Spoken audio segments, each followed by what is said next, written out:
Welcome to This Is Money podcast. I'm Georgie Frost, and joining me and Simon Lambert today is Lee Boyce. And coming up, a busy week for financial journalists everywhere. Wages are up, inflation is, well, kind of the same. What does it mean for mortgage rates, the state pension, benefits and the economy generally? Well, one thing we know won't be affected by the latest figure is income tax bands. Just how much is the big freeze, a fiscal drag, going to cost us? Also today, Royal Mail not delivering post, how to get a good estate agent to sell your home, and we take a look at the new Tesla Model 3, weigh up the cheap entry-level e-Citroën, and ask, would you drive to France with an EV? Don't forget you can stay up to date with all the latest breaking money news. Just go to thisismoney.co.uk or download the app. Don't forget, you can stay on top of what's going on in the markets by tuning in to the Digest and Invest podcast by eToro. Go to your regular podcast platform and listen on the go. Digest and Invest by eToro, the podcast for those interested in trading and investing. But first, at the start of the year, Prime Minister Rishi Sunak set the target to halve inflation by the end of 2023. So that's just over 5%. And it was looking promising.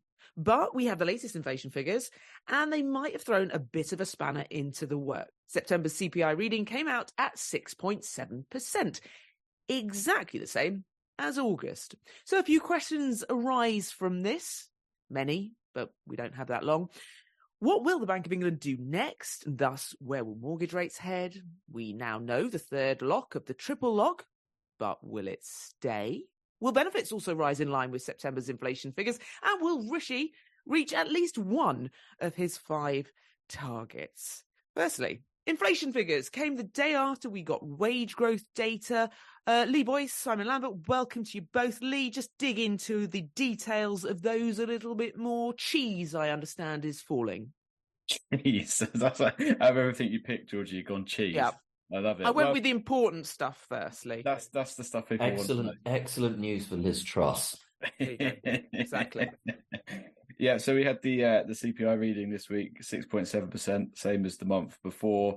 That comes off the back of a number of months of CPI easing somewhat. Remember when last October it was peaked at 11.1%. It had been kind of gradually coming down a couple of months where the pressure was off a little bit of the Prime Minister when it was coming to the inflation target. And, you know, it was looking like maybe that 5% target could be reached. But I think that this reading makes this difficult now. The September reading is going to make this quite a difficult thing. And we've been talking about this a little bit, haven't we? About the rising fuel prices was the real big one here. So petrol prices have been rising. We've now added to the mix. We've got the conflict of what's going on in Israel, which might have a knock-on effect to oil prices, and again what we might be paying at the pump. But that's for next month's reading.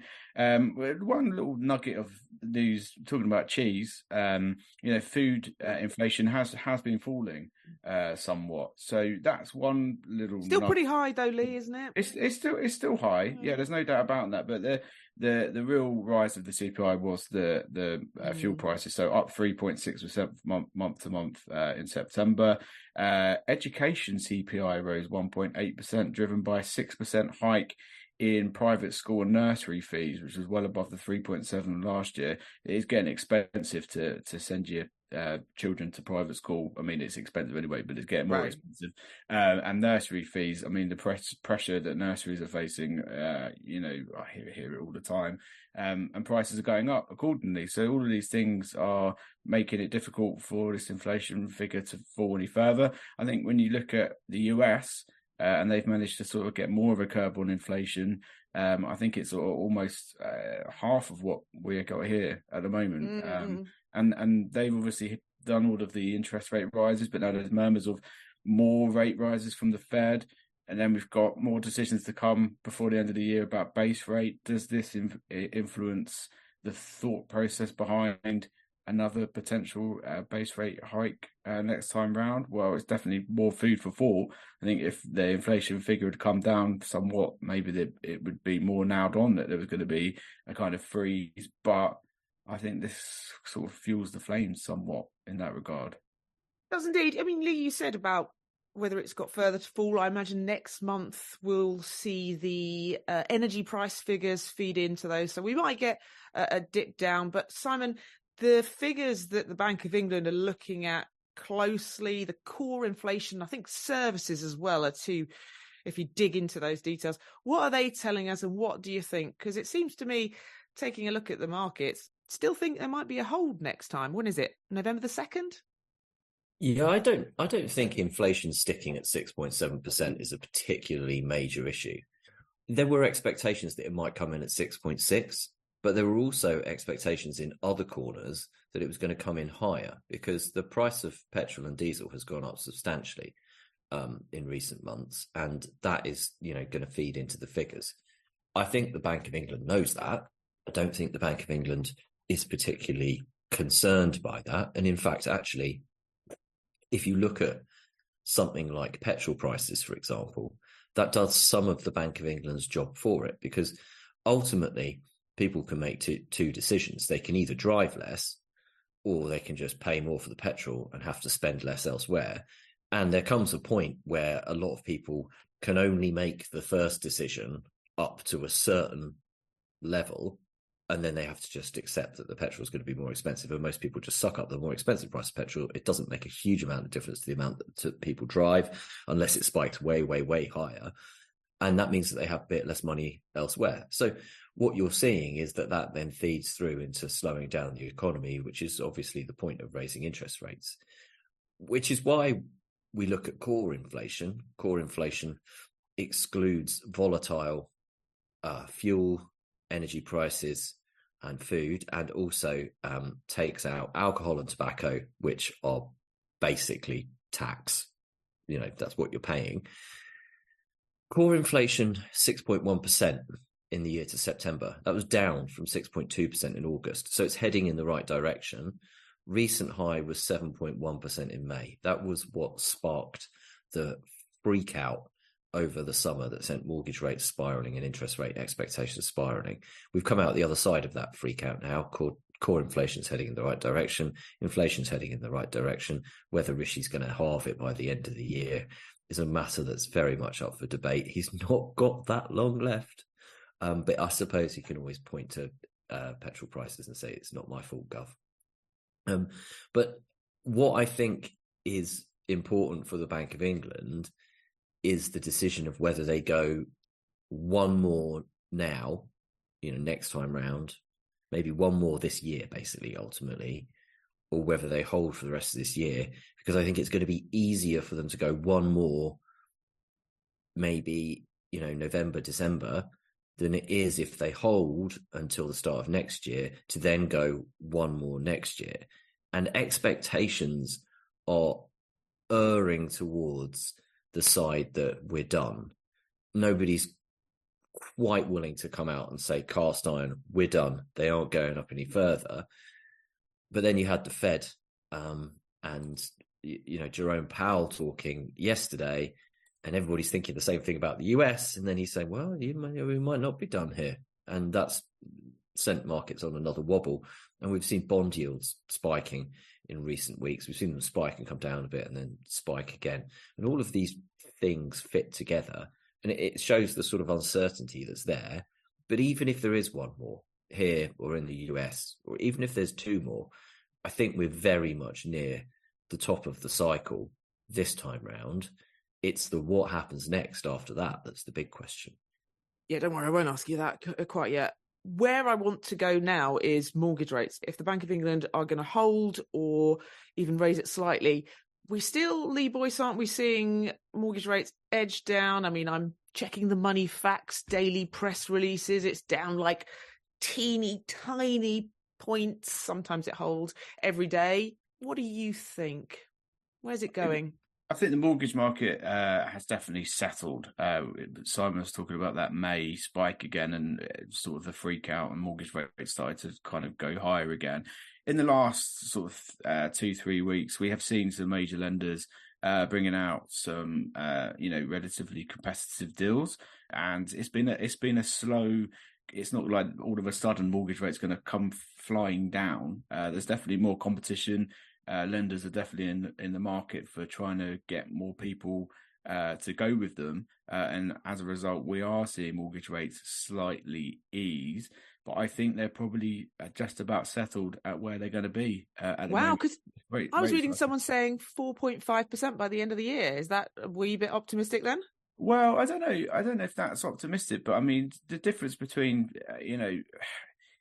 it all depends, doesn't it? I mean, it's a hard one to call, the mortgage. Yeah, I think we've come off the back of this year, absolute kind of madness in the mortgage market. I mean, we have seen rates spiral, people struggling to remortgage at rates that aren't completely what feels to them astronomical.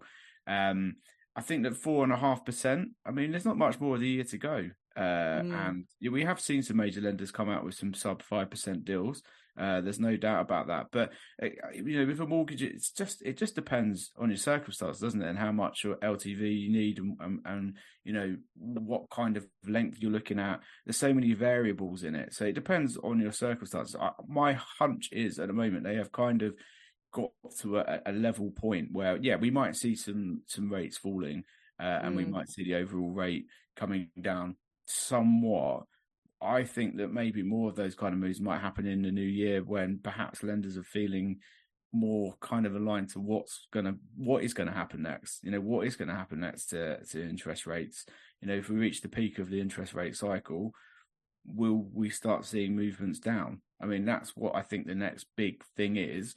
And I just feel like we're coming now towards the end of October, and I can't imagine that there's going to be massive, widespread cuts.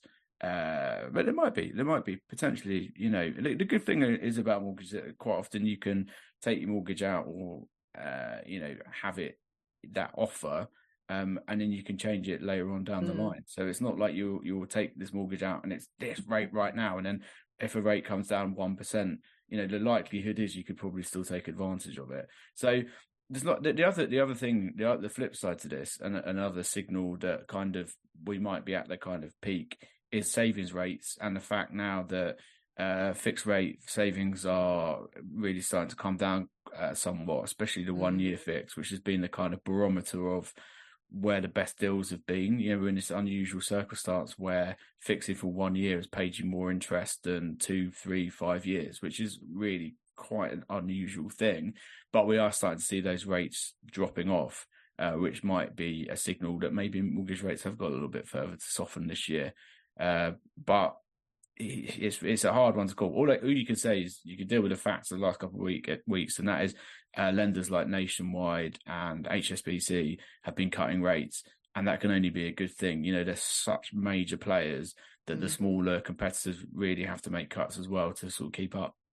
I guess the key thing is that what I'm looking at when I see these press releases is the average figure. And actually, like you said, it depends on your circumstances, but this is probably where a broker really can help and find the best deal, or even just shopping around and finding the best deal, because that is an average. And of course, you could get probably a better deal than that. So, if you are coming to the end of a deal. I think with the averages thing, I think, it makes sense to look at it more for an averages of how much you need to borrow in terms of, are you someone that has been a homeowner for a while and you need a, 60% LTV?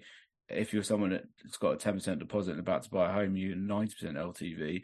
And the difference between the rates are quite substantial. So I think that average rate is a fine kind of barometer of what's going on. But I think it depends on what you're actually looking for.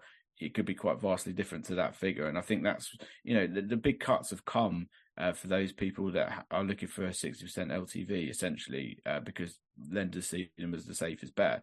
They've got equity in their homes and they've got most of the deposit there. So that's my own personal hunch. I keep an eye on the money facts averages for 2 year and 5 year fix, but I also take it a little bit with a pinch of salt because of the different sort of circumstances people are in. Fair. Simon, I want to go back to the kind of general economic picture.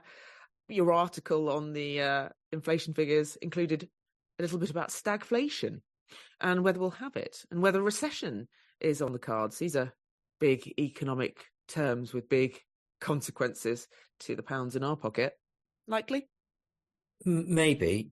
Before I go into that, though, if you do want to know how much a mortgage is going to cost you, thisismoney.co.uk /mortgage-finder. Type that in. You will find our mortgage finder. calculator. You can put in the value of your home, you can put in your mortgage, you can put in how long you've got left, you can choose how long you want to fix for, and it will tell you the kind of rates that you could personally apply for. Doesn't mean you're guaranteed to get them, but those are the kind of rates you could be applying for. But back to the bigger picture, recession, 2 consecutive quarters of negative growth, i.e. the economy shrinking in 2 consecutive quarters. Are we going to get there? Maybe not. Might not happen. Might still happen. Nobody really knows. Does it really make a difference whether we have a technical recession or not? Not hugely, because you can have an economy that's struggling and have people that are struggling without having a recession. It could be that there's just a chunk of people who are really, really struggling. There's certainly a chunk of people who are getting hit by these mortgage rises and another chunk of people who aren't being affected by them. There are a chunk of people who are, finding their wages falling behind inflation, struggling with the cost of living. And there's another chunk of people who are having to give up a holiday a year. And that's not that tough. But the recession thing obviously matters from that bigger picture, looking at the economy. Every time we think it might happen, all of a sudden we manage to get a little bit of growth in there. And actually, you know what, to be honest, I think the economy is doing better than most people think and most people expected it would do. Britain's consumer economy it's the cockroach. It really is sometimes. You just can't keep it down. But I don't know, then you look at the stagflation thing, and that's possibly something that's more likely to happen, which is when you get economic stagnation combined with inflation. So the price of stuff's going up, but the economy isn't growing. And that could be that you get stuck in a low growth world at the same time as you get stuck in a higher inflation world. And we were in a low growth world post financial crisis, but we were also in a low inflation world. The problem comes when you have low growth and high inflation, because ultimately you need growth in order for the economy as a whole to get better and improve. And then that feeds down to people, and people get a bit richer. And if people want to be paid more money, then you need increases in productivity and increases in growth so that businesses and organizations can afford to pay people more money. The government can get more money in so it doesn't have to keep taxing you more whilst it keeps spending more, which is something we'll talk about in a minute. So stagflation is a real risk. It harks back to the 70s. The 70s was the golden era of stagflation. It wasn't a golden era in that sense, but it gets talked about quite a bit. Don't know whether it will happen. I don't have a crystal ball, and I'm an optimist, so I work on the basis that actually something's going to come along, there's going to be a catalyst, and everything's going to get much better. That's the spirit, Simon. That's the spirit. We are going to talk a bit more about the inflation figure, for the fact that this particular inflation for September's is a key one. It can dictate where the state pension and benefits head. And once upon a time, income tax. Had the tax bands not been frozen, then taxpayers would have been taking home an extra 6.7% from next April. All right, for 1 year, we can let that slide. But they will not budge until 2028. Hello, fiscal drag, the stealthiest of all tax raids. Lee Boyce, fiscal drag, frozen tax bands. Explain. This is one of those things I think that's fallen a little bit under the radar in terms of people really wising up and knowing what's going on with their take-home pay. So fiscal drag is essentially, it occurs when thresholds and allowances don't keep up with inflation or wage growth, and more of us basically become liable for more tax. That is it in a nutshell. And this is what has been going on in terms of our take-home pay. So back in 2021, Rishi Sunak froze the income tax allowances and the personal allowance. And then when Chancellor Jeremy Hunt came in 2022, last year, he extended that freeze for an extra 2 years. So that has taken us all the way up to 27-28 tax year.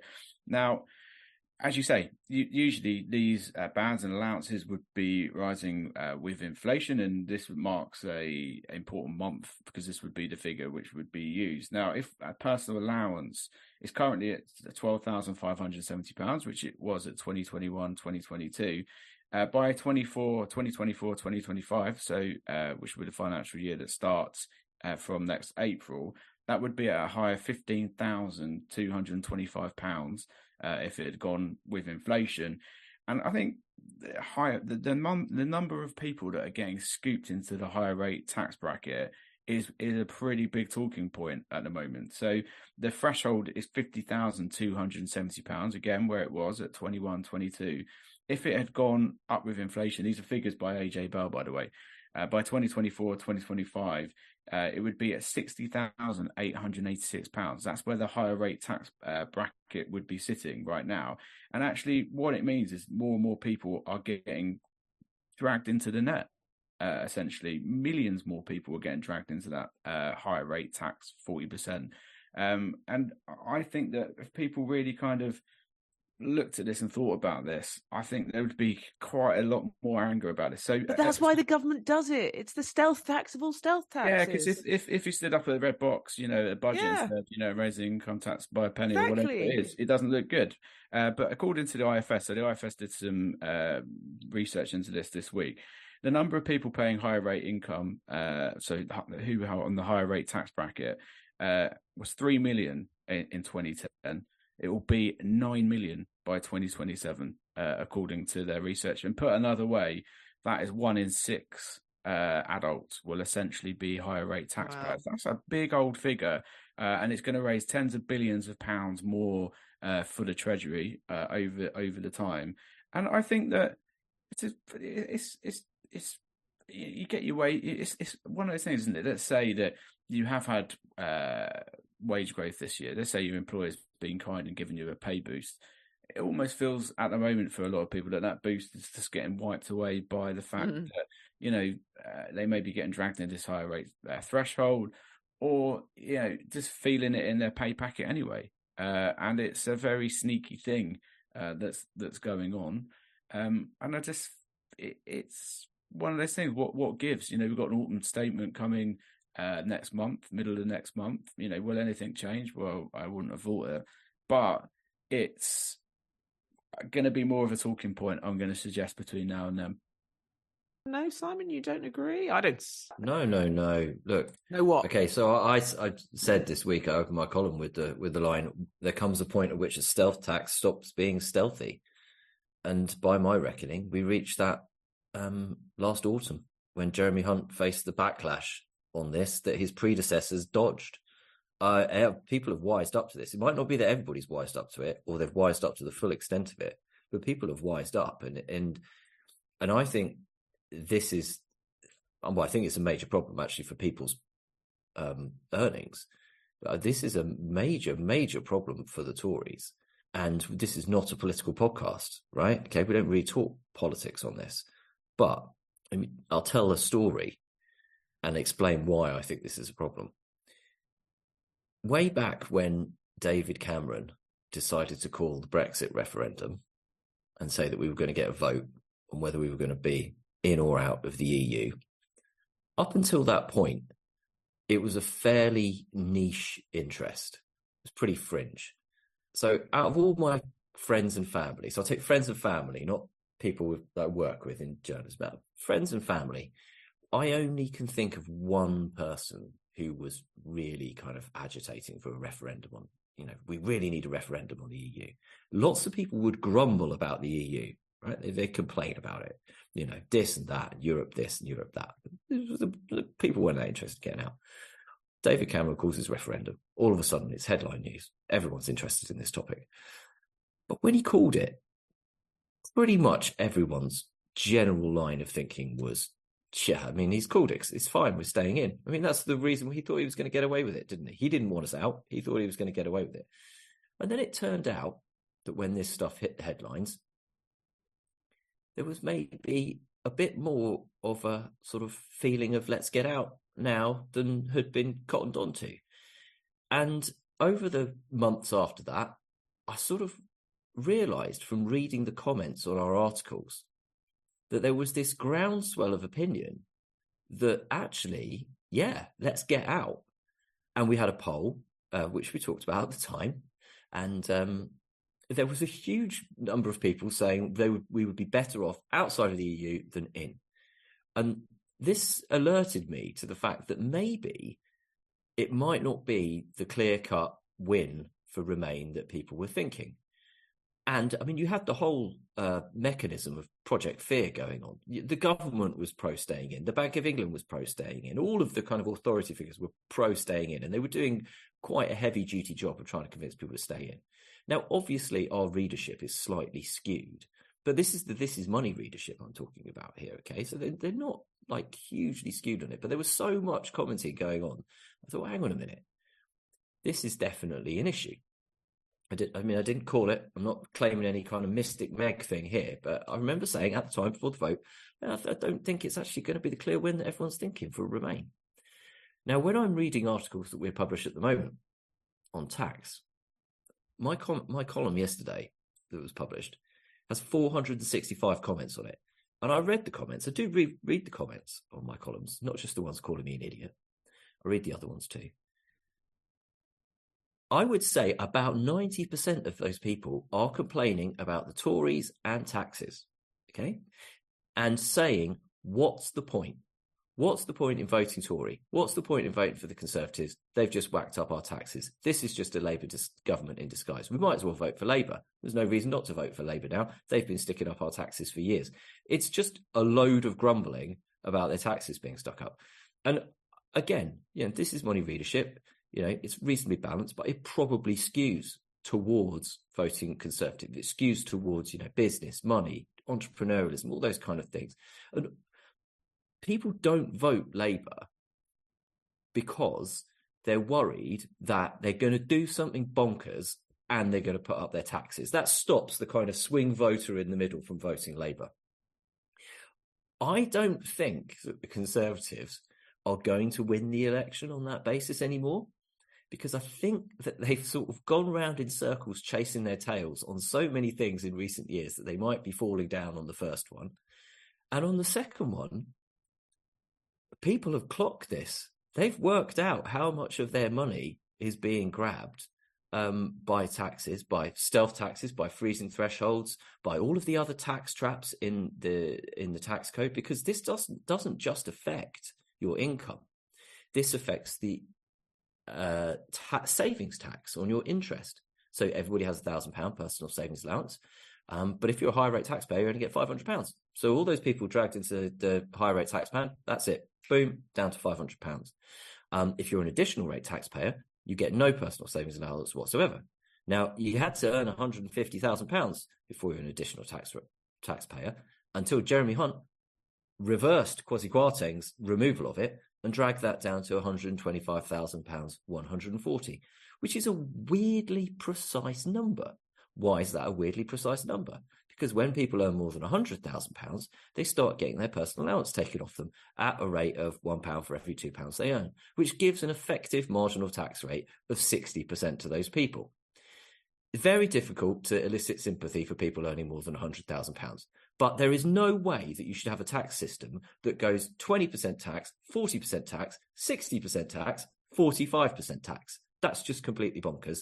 Also, ever since that £100,000 thing was brought in, that limit hasn't changed either. In fact, actually, if that had risen with inflation, it should be about £150,000. If the 45p tax band had gone up with inflation, it should be much higher. If the 40% tax band had risen with inflation, it should be over £60,000 by now. If you have children and your earnings go above £50,000, up between £50,000 and £60,000, you get child benefit taken away from you. That creates a marginal tax rate of more than 50% if you've got one child. If you've got two children, it creates a marginal tax rate of 59%. That £50,000 hasn't changed. It stayed the same ever since it was brought in. And what makes it worse is now more people are being dragged into higher rate tax. So they're not just facing the child benefit charge, they're also getting taxed 40% rather than the 20% that they would have been charged if the tax threshold had gone up. Then you've got tax on dividends. Again, you pay more as a higher rate taxpayer. You've got capital gains tax. You pay more as a higher rate taxpayer. And the allowances for those have been cut, and they're going to be absolutely slashed to the bone from next April. And people have totally wised up to this, and they're looking at this, and you get comments like, might as well have voted for Jeremy Corbyn. That does not bode well. Okay, so I think it would be really great if Jeremy Hunt sorted this stuff out in the autumn statement. I think he should sort out all the terrible bits of the tax code, like the child benefit bit, the removal of the personal allowance, all the other little traps that catch people. I think he should raise the personal allowance up higher than £15,000, help those people, the lowest earning people. I think he should raise the higher rate allowance. I think he should sort out, some of the other messes. But I just don't think that even if he does that, it's really going to make that much difference. I think, unfortunately, he will be shutting the stable door long after the horse has bolted. And, judging by the tone of the comments at the bottom of our articles on anything to do with tax, I think they've got a real problem.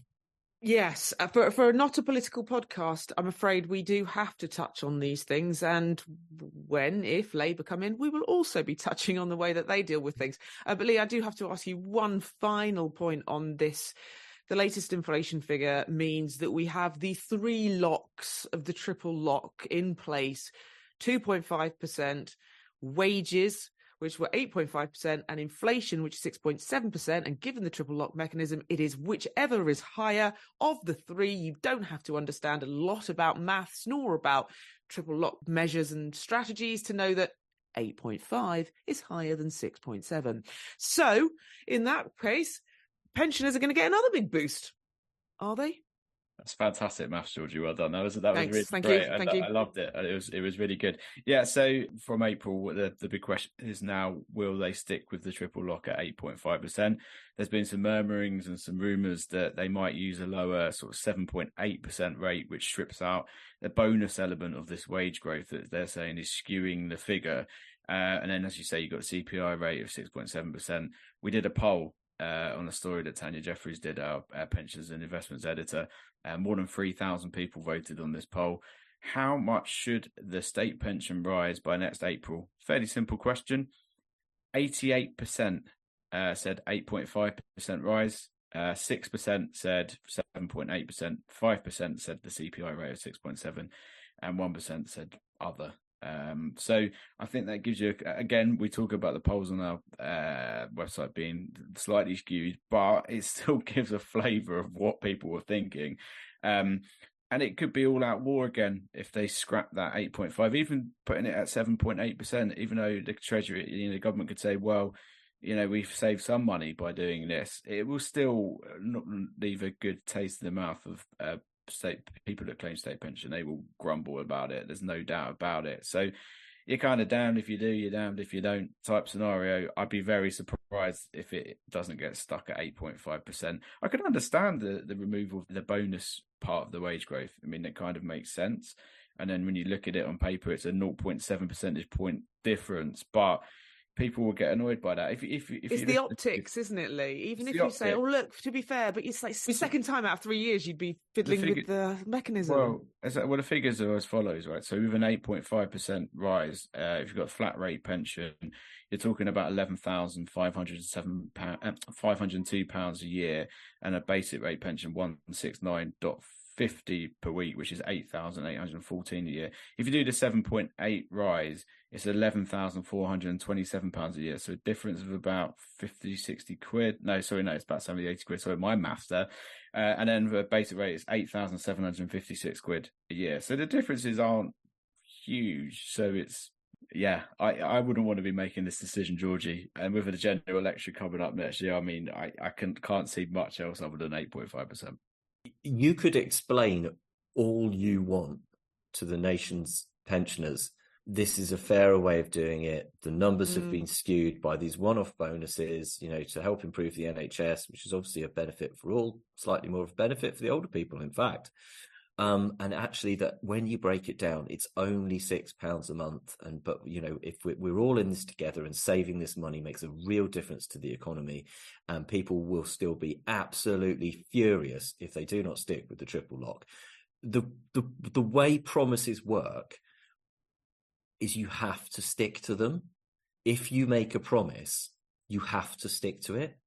And if you break the promise, and you explain why you've had to break the promise, and it is an exceptional circumstance, you have to make sure you then stick to the promise afterwards.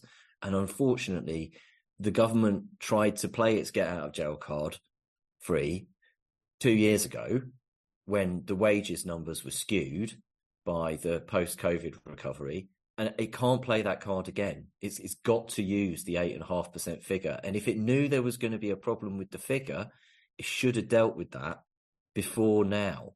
It should have dealt with it. It should have looked at those figures at this January this year and gone, well, there's a problem with these figures because they include the bonuses, and bonuses can really skew things. And why are we really including bonuses? Most people don't get bonuses. So actually we should be using this other figure, and they should have gone in January, right, we're going to change this number. There would have been an argument in January. It would have bedded in and everything like that. By the time it rolled around to now, there would have been a bit of fuss and grumbling and everything like that. You can't just change it now.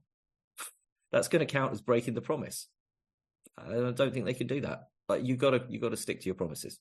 I do think that all of the political parties need to come up with a better system beyond the next election, though. And I argued this the other week. I think that we should come up with an aim. If the aim is that the state pension rises by, in real terms, so we want pensioners to get richer, genuinely richer, rather than just keeping pace with the cost of living, then we should have a double lock, and it should be either inflation plus 1%, or it should be 3%, which is the inflation target plus 1%, and get rid of the wages one altogether. That's it for part one. I'm joined now by Sam North of eToro for our weekly look at what's been going on the markets.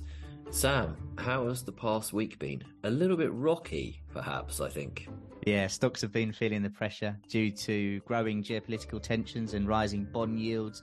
Elsewhere, we've seen China's quarter-3 GDP, which actually exceeded expectations. US retail sales continue to surge, a little bit of positive news. In company news, Tesla and ASML reported earnings and they missed, while Netflix beat expectations. Nvidia is also facing challenges from new Chinese chip regulations, albeit they don't think that's going to matter too much.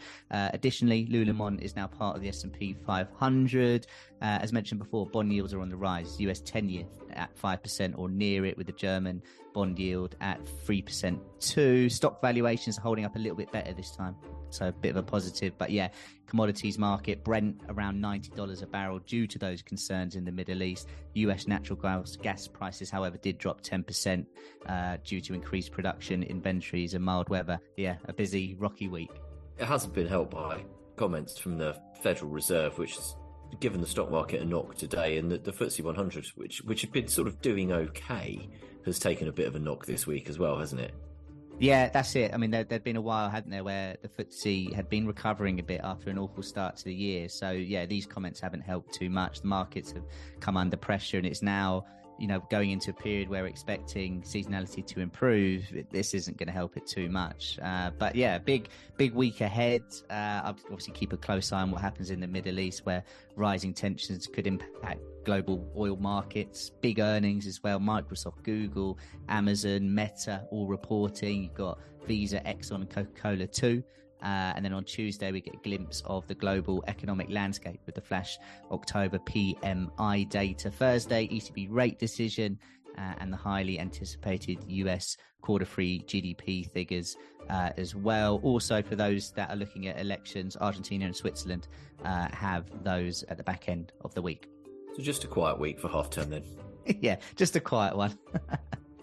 Okay, Sam, thank you very much. We'll catch up next week. Thanks, Simon. Welcome back. You had just one job, Royal Mail, one job. But it seems that households are only receiving their post once a week.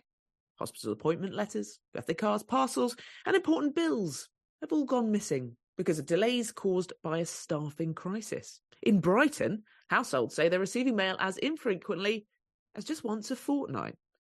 So, Lee, are there some legal obligations? Is Ofcom doing anything about it? What's going on?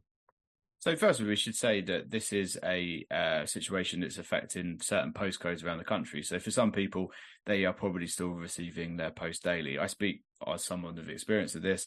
Our postman is here every day. Works very hard.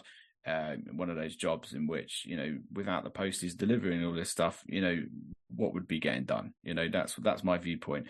Now, what's happened and what we're hearing on the ground, so we did this story, there's certain areas and pockets of the country in which post is just simply not coming. Once a week, once a fortnight, as you just pointed out there in Brighton.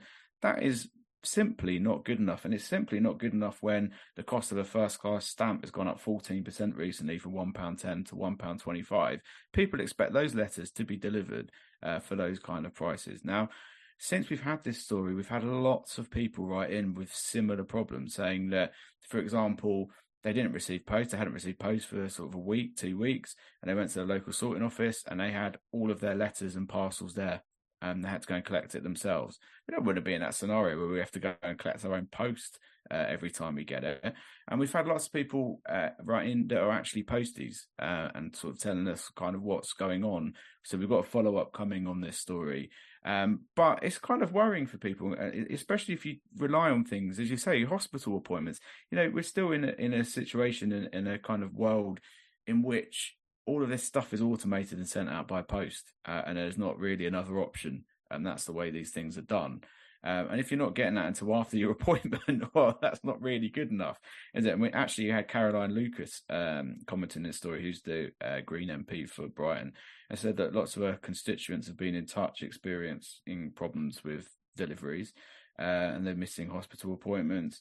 It can compound grief and heartache in certain ways. So what I mean by that is that a mother who received lots of letters that were meant for her adult son, but they came after he'd passed away. I mean, that's the kind of thing that's just, horrible, isn't it? And that's the kind of reliance that we do have on the post. Yes, perhaps we don't send as many letters and cards as we once did, but we're only going to send fewer letters and fewer cards if the service is really this trash.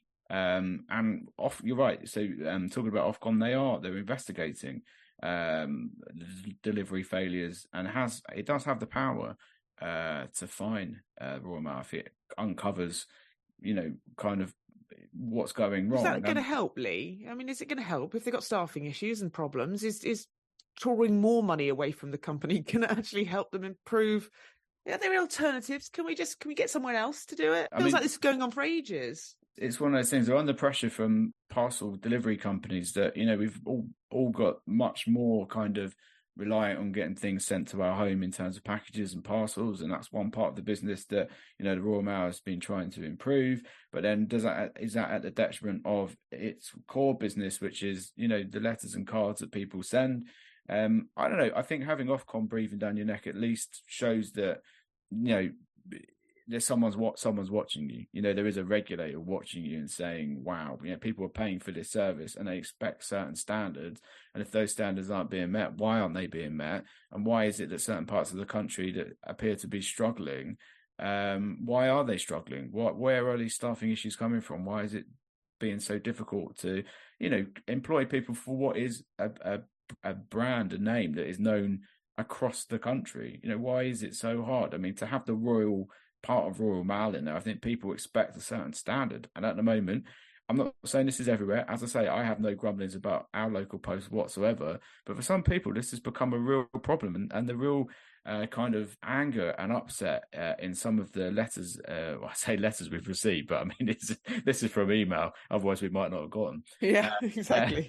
It really shows the problem and still the reliance people do have on post. So if you are someone that is sort of listening to this and go, oh yeah, we really aren't receiving letters and things on time, get in touch with us, editor at thisismoney.co.uk. We're compiling all of these at the moment. And as I said, there's going to be a follow-up just from the sheer weight of people that have got in touch.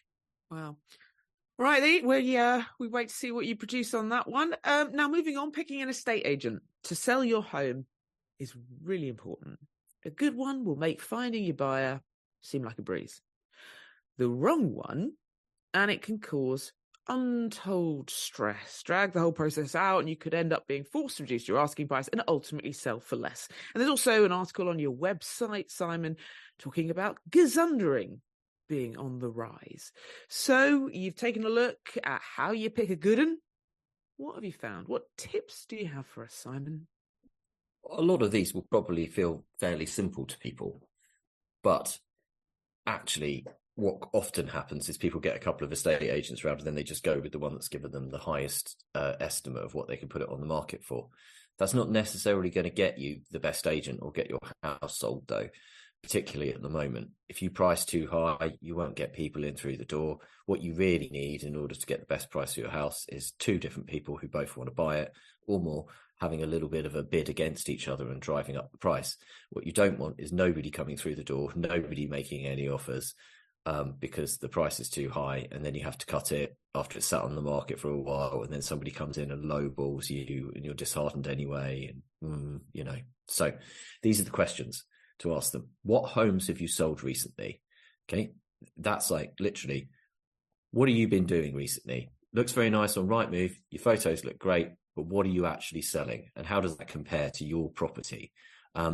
What's the market like at the moment? What you want from them is an honest appraisal of what the market is like near you for homes like yours, and for them to say, look, genuinely, it's a sticky market. People are struggling. Mortgage rates are high. They can't pay what they once would. You need to stand out from the crowd. So here's what you need to do. Or they might say, look, the market's great. Just stick it up for whatever you want and you can sell it. What are you doing differently in today's market compared to the pandemic boom? Obviously, the pandemic boom was an easy time to sell homes because lots of people were moving, lots of people were trying to buy. When the market's slow, what are you doing then? And I'll come back to this in a minute. Can you sell homes off market? Some people want to stick their home up for sale, but they don't want everybody to know. So they don't want it to sit there. They're not absolutely desperate to move right away, or maybe they are desperate to move right away and they don't want everyone to know quite how low they're marketing it. So estate agents will have people on the books and they can, try to sell off market. And this is something that more and more people are interested in. Who will actually be selling my home? Can I meet them? It's all very well the boss coming around and giving you all the patter, but then if you get some fumbling junior trying to flog your property, it might not be so great. Or it might be that actually you're better off with the junior because they're a bit more engaged, they're a bit more enthusiastic, they're a bit more likely to click with the people potentially viewing your home, and the boss is an idiot who'd rather be on the golf course. How do you vet potential buyers? This is quite important because you don't really want time wasters. You do want people through the door, but you don't want time wasters. How will you maximize the value of my home? You want to get the most you possibly can. What are the tips for doing that? Why should I trust your valuation? Don't just look at the number. Say, okay, what have you based this on? Get them to really show you how they've come up with it and what commission will I pay. Now, be careful here because an estate agent will quote you a commission. They might then not quote you it, including VAT. So that means you've got to pay 20% on top of that. That could quickly add up. But also, commission is negotiable. All agents will negotiate on commission. And if they say they won't negotiate on the commission and it seems quite high compared to others, then make them negotiate on the commission. And if they still won't negotiate on the commission, maybe just don't engage them at all. So there you go. And to go back to the what will you do to sell my property differently in today's market? We moved in 2020, just for the pandemic actually. But we had agreed to sell our flat in London in 2019, in September 2019, and it'd been on the market for quite some time. And the market was really, really dead through a lot of 2019. It was that everybody worrying about Brexit year, the Theresa May, the going backwards and forwards, the political turmoil, and everybody thought, God, it's a terrible time to buy a flat in London. You just weren't. The estate agent was saying to us, it's not the price. That's not the issue. Although, I guess if we'd cut enough off the price, then it would have been fine. But we had another estate agent round and he said to us, yeah, I can sell this. He said, your agent just isn't working hard enough. He said, we're always on the phones. We're on the phones all the time. He said, you come into our office sometimes. He's like, we're ringing people up. We're trying to get them round. He said, it's like the Wolf of Wall Street. And then he paused and looked at me and went, but in a good way. Yeah, I was going to say, in a good way. Do you know what? Listener, they sold our flat. There you go. See, when you go in there, you want someone standing with a microphone up in front of Noli. Any tips and gazundering I mentioned there? Explain, if you would. Gazundering on the rise. I think Simon's gone through all the tips there, but yeah, the gazundering, it's gone from a gazumping market to a gazundering market. Explain what these words mean. Well, so gazumping is one of those things where there's a hot market, so lots of people chasing the same property, they might swoop in and make last minute bids to try and change your mind. So basically, you might end up with your property going for more than what you've agreed to sell it for. So that can be a real pain in the backside if you were someone that's buying a property, got your heart set on a property, think it's all about to go through, and then someone at the last minute comes in and swoops in and offers a better value, better price. The flip side of that is gazundering, when the market goes a little bit cold, and buyers are holding the power. Essentially, the power is shifted to the buyer, and the buyer might get down and at the 11th hour goes, "Do you know what? I don't want to pay that price anymore. Will you accept this instead?" And essentially, there's data out suggesting that people searching for this has absolutely exploded this year. That last ditch offer, it comes at a time obviously where the market is quite different to what it was at the start of last year, for example. The way to sort of try and avoid it, the number one thing really is just trying to establish trust with the person that you're sort of selling your home to. You also have to look around and what's happening in your local market. In the time that you've accepted an offer, lots of time can pass. It's a process that can take a very, very long time selling a home. And if from the time that you've agreed to completion, the local market, similar properties are falling in price, you can kind of understand why buyers might be in this position in which they want to do this and go for it. As I say, the power is largely in their hands at the moment, unfortunately, depending on whereabouts you live in the country. Now, the ways you can avoid this, one of the things that potentially can work, but you'd have to be pretty lucky, is to choose a chain-free buyer. That's not necessarily realistic. It just depends on who it is that's swooping in. There are a lot of cash buyers, for example, at the moment that will not have a chain. But sometimes we were just talking about trying to sell a home, beggars can't be choosers type thing. You can't just be, I'm only going to accept a chain-free buyer. I mean, it's a very difficult process and thing to say. You've got to set a date for exchange, move quickly, be realistic about price. I mean, that goes back to when you're picking an estate agent. Are they giving you a price that's realistic, or are you overvaluing it? And we've spoken about this. It's not a good thing and a good place to be. And the last thing to do is to get a good estate agent. Harking back to what we were just talking about, but it's definitely one of those things that's become more rampant again, and it is a seller's worst nightmare. And it can hold up all sorts of chains. And yeah, we're back in the rise of the gazunderer. Right, finally, let's have a quick romp around the EV market, Simon. Some big news. The new Tesla Model 3 arrives on our fair shores in January, but it's slightly cheaper, but it's not super cheap. But if it proves to be out of your budget range, what about Citroen's new EC3? That could start around 17 grand. Pros and cons. Right, the Tesla though, Simon. Go on, walk us through it. What's going on? Tesla Model 3. Why does this matter? It matters because it is Tesla's cheapest car. Tesla is still the electric car company by which others are benchmarked. The other car companies, the legacy car companies, have come on in leaps and bounds in terms of electric cars in recent years, but Tesla was the real leader on it, and everything gets judged against them. So it is one of the world's best-selling EVs as well. What are you going to get? You're going to get a range of potentially more than 400 miles, only on the more expensive ones, and it should be about £3,000 cheaper. You're going to get a new interior. You're going to get a slight change to the exterior, and you're going to get all the fancy tech that Tesla's come with, including the supercharging which, Tesla still leads the way in that kind of supercharging network that it's got. The entry-level Model 3 rear-wheel drive will now start from 39,990. This is very important to get these cars below the £40,000 benchmark because it has an effect on the tax.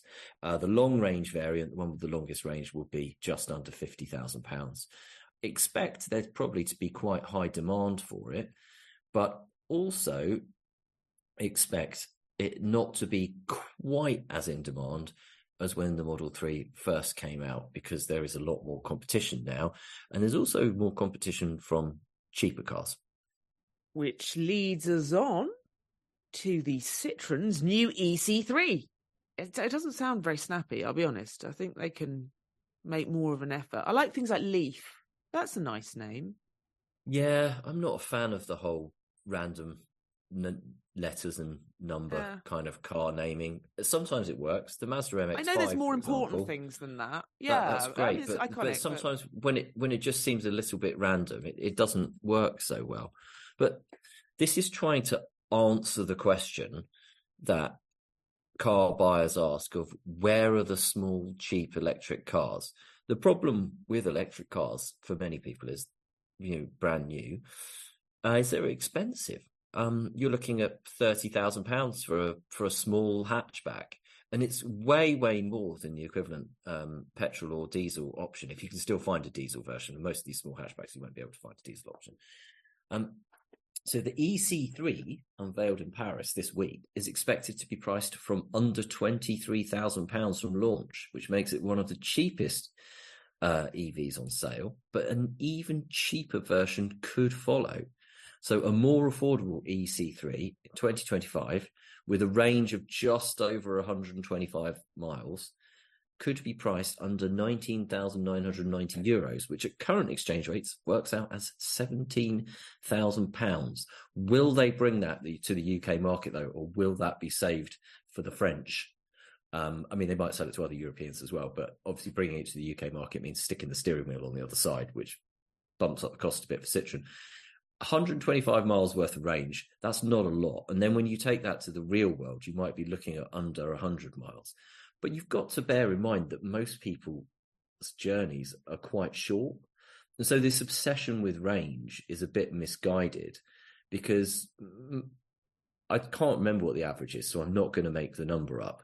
But most people drive less than 100 miles a week. So actually you could potentially do a whole week's driving on that. But also if you've got a home charger, and public charging is much easier nowadays, but it's more expensive. So if you've got a home charger, that's the real win. You probably have to charge it maybe a couple of times a week and just drive around in it. And it's your second car. It's for your local journeys. Or if you're eco-minded, maybe you get the train for the longer journeys. If you're not eco-minded and you're a family, you might have a bigger family car that you do the longer journeys in. And I think maybe that's actually a bit of a win, this kind of thing, for electric car adoption, because electric cars, really, it's not just about the impact on the planet, it's about the impact on air quality as well. And if lots of people's driving is just locally, the bulk of their driving is locally, then if they're driving a smaller electric car around locally, charging up, there's no tailpipe emissions. It's theoretically better for the planet in terms of the CO2, because it's not emitting any CO2. The car itself, there will be CO2 emitted by the generating of the energy, unless you have a renewable energy tariff, and then hopefully you're buying green energy anyway. Obviously, making the car is not great for the environment. But you drive around locally in this car, and then when you do your longer journeys, for example, you go off somewhere 200 miles away across the UK or whatever, you use the bigger family car. And actually, do you know what? I'm going to say, I think that it's not a bad idea for that potentially to be a diesel, because they are a lot more fuel efficient than petrol cars. I had a Mercedes C-Class estate test car the other week to do a review on, which will be coming soon on This Is Money, and it was a diesel. And I went to Abergavenny for my cousin's wedding, and I averaged 57 miles to the gallon. Estate car, family estate car, 4 adults in it, 57 miles to the gallon there, 57 miles to the gallon back. I went to Abergavenny and back on less than half a tank of diesel. Wow, that's decent. Yeah, it is. It is. And then when you start translating this into the fact that a lot of people aren't driving estate cars nowadays, they're driving massive, great, heavy SUVs. Those are much better suited to diesel power than petrol power. So yeah, run a little Citroen electric run around locally, and then if you're going to do a long journey, use the bigger car. But I don't think we're going to see a revival in diesel cars anytime soon. No, probably not. But talking of long journeys, talking of France, range anxiety. Look, I'll be honest, I am not someone that typically uses their car for short journeys. I drive it to Derby County from Surrey and to see my relatives, who don't live that close. And I don't like the idea of, if I need to go in an emergency quite far, that I'm going to have to wait ages to charge it. But be that as it may, I'm not going to France in an EV. However, so that we don't have to, you've got a diary of a chap who's decided to do it. Paul Barker, managing editor at car sales website CarWow, also motoring journalist of many decades, gave it a go. What did he find out? I assume he didn't give it a go in the Citroen EC3, which can only really do about 100 miles. That would be just too annoying, wouldn't it? It would, wouldn't it? Yeah, I think you'd take you a long time to do that. You'd need the sort of amount of time to do a journey that is reserved for the retired or the very, very wealthy, or students, maybe. Yeah. But yeah, not the kind of amount of time for a journey that you have on a family holiday. Okay, so one thing to bear in mind here is that he took a very expensive electric car on holiday. He took a 123,000 BMW iX for a 2-week family break. So it's not really roughing it, okay? No. It's a big old BMW SUV. That's not a student trip, Simon. No, but this is a proper family road trip test, okay? We love these. We do these all the time on Cars and This Is Money. This is how we love to test a car. Get someone to lend us a car, and then we go drive it a really, really long way with the family and all the stuff in it. And that's how you find out whether a car's any good. I'm looking at a picture of this BMW right now that he used at a charging station. It's got a roof box on. It's got bikes on the back. It's properly, fully laden down. 572-mile run to the west coast of France. Now, obviously, the main concern was range. How often are you going to have to stop? But then it's also, when you do stop, is the charger going to be working?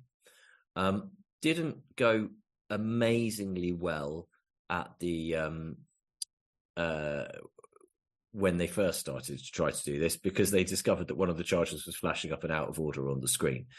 But he found that it was okay. You just have to do quite a lot more planning and quite a lot more stopping and quite a lot more buying things like crepes for the family to amuse them while you stop for 30 minutes and it charges. And he did say that, despite keeping the speed down to a cruise controlled 65 mile an hour on the auto route, and if you've driven long distances on empty French auto routes, you'll know that 65 miles an hour is quite a low speed. They were managing a comfortable 120 miles or so before the battery started dropping down to the level where it needed a charge. So this is the concern for people. But as I said, it is fully loaded. And I won't go into the full details of the diary here, but if you want to go to thisismoney.co.uk/electric cars, you'll find our electric cars section. You'll find loads of really good guides, articles, pieces of information about electric cars, and you'll find the full article of this, and I recommend giving it a read.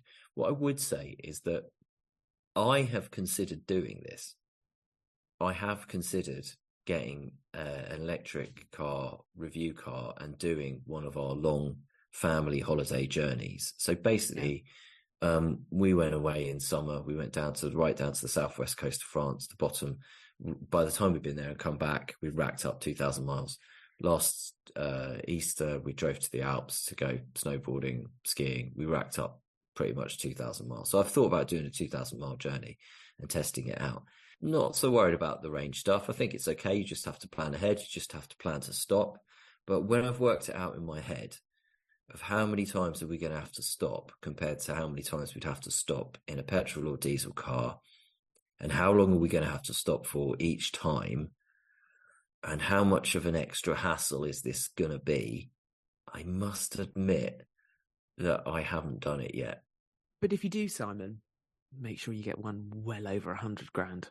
Get a real top class one, Simon. One that, every person could do, because that's what we're here for. We're journalists of the people, I would love to see the look on my wife and kids' face when I told them I was stuffing them into that Citroen to drive them 1,000 miles.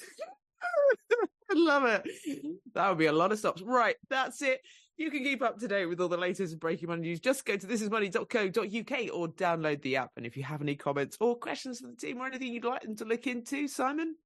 You can email us at editor@thisismoney.co.uk. You can tweet us at thisismoney, and you can come to thisismoney.co.uk/podcast to find all podcasts past and join in the debate and read the comments. And actually, we spoke about this a few weeks back and said to people to email us about if they have an electric car, their experience of owning an electric car.